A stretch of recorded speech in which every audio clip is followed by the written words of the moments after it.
আপনারা দেখতেই পারতেছেন এখানে 4টি বড় বড় কলম। তো এই কাজটা আপনাদের কাছে প্রশ্ন থাকতে পারে বিশাল বড়। না ভাইয়া, এটা দোতলা ফাউন্ডেশনের জন্য। তো দোতলা ফাউন্ডেশনের জন্য আপনারা কি কি করবেন আজকের এই ভিডিওতে আপনাদেরকে বলে দেবো ইনশাআল্লাহ। এখানে দেখতে পারতেছেন 1600 ফিট স্কোয়ার একটি বাড়ির মধ্যে 2টি বারিন্দা এবং সামনে অনেকটি পোর্চ দিয়ে কিন্তু সাজানো হয়েছে। আর যদি আমি আপনাদেরকে বিল্ডিং এর কর্নারটা দেখাই, দেখেন এখানে কিন্তু কলমের মধ্যে 4টি করে 12 মিলি রড দেওয়া হয়েছে এবং সামন দিকে বারিন্দা আছে। এখানে 12 মিলি রড দেওয়ার উদ্দেশ্য হচ্ছে কলমগুলা খুবই ঘন ঘন, এ কারণে এখানে 4টি করে 12 মিলি দেওয়া হয়েছে। আর মধ্যে যে কলমগুলো আপনারা দেখতে পারতেছেন, এখানে কিন্তু সুন্দর সুন্দর করে 5 ফিট 5 ফিট করে 4টি বেজ করা হয়েছে, যে বেজের উপরে লোড থাকবে এই কারণে করা হয়েছে। কারণ বিল্ডিং এর মধ্যে যে কলমগুলা হয় আপনারা ভালো করেই জানেন, এই মধ্যের কলমগুলা কিন্তু একটু বড় টাইপেরই হয়।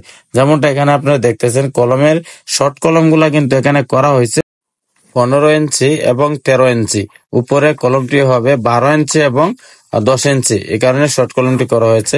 তো শর্ট কলমটি যদি আপনারা বলেন এত উচ্চতা দেওয়ার কারণ কি, আমরা আপনাদেরকে বলবো। এখানে গ্রেড বিম গুলা মাটির লেভেলে ঢালাই করা হয়েছে এবং বারিন্দা দেখেন আমরা সম্পূর্ণ বারিন্দাটি একসাথে সেন্টারিং করেছি।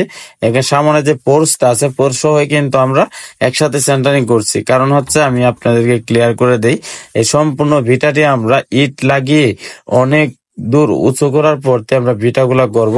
আর এই কলমটা আপনারা দেখতে পারতেছেন, এটা কিন্তু বিটার থেকে আরো 15 নিচে কলমটি রাখা হয়েছে, কারণ ওইটার উপরে যখন বিমটি ঢালাই করা হবে তখন কিন্তু বিটার সাথে অ্যাডজাস্ট হয়ে যাবে।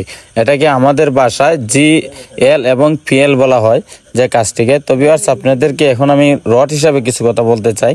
এখানে দেখেন মধ্যে যে কলমগুলা দেখতেছেন আপনারা, 4টি কলম, এই 4টি কলমের মধ্যে কিন্তু 6টা করে 16 মিলি রড ব্যবহার করা হয়েছে এবং একাধারে আউটসাইডে যে মধ্যে কলমগুলা পড়ছে এই কলমের মধ্যেও কিন্তু 6টি করে 16 মিলি রড ব্যবহার করা হয়েছে এবং চাইরো কর্নারে কিন্তু 12 মিলি রড 4টি করে ব্যবহার করা হয়েছে। এটা কিন্তু আপনাদেরকে আমি আগে বলতে চাই, এটা কিন্তু একটা ইঞ্জিনিয়ারের কাজ, যে ইঞ্জিনিয়ার সাহেব যেভাবে দিচ্ছেন এভাবে কিন্তু কাজটা করা হয়েছে। তো এখানে সম্পূর্ণ কাজটা দেখেন, ইঞ্জিনিয়ার চেক দেওয়ার পরতে কাজগুলা ঢালাই করা হয়। ইঞ্জিনিয়ার চেক না দিলে কাজগুলো আসলে করা হয় না মূলত। তো এখানেই দেখেন আপনারা যে গ্রেড বিমগুলো আমরা ঢালাই করছি, দেখেন এখানে কিন্তু বারিন্দা এবং পোর্সের মধ্যে একটু জায়গা বেশ কম আছে, যে জায়গাটা গ্যাপ করা হয়েছে, না হয়তো পোর্সটা আলাদা আলাদা দেখা যাইবে না, এই কারণে আলাদা দেখানোর জন্য এখানে বারিন্দাটা আলাদা করা হয়েছে।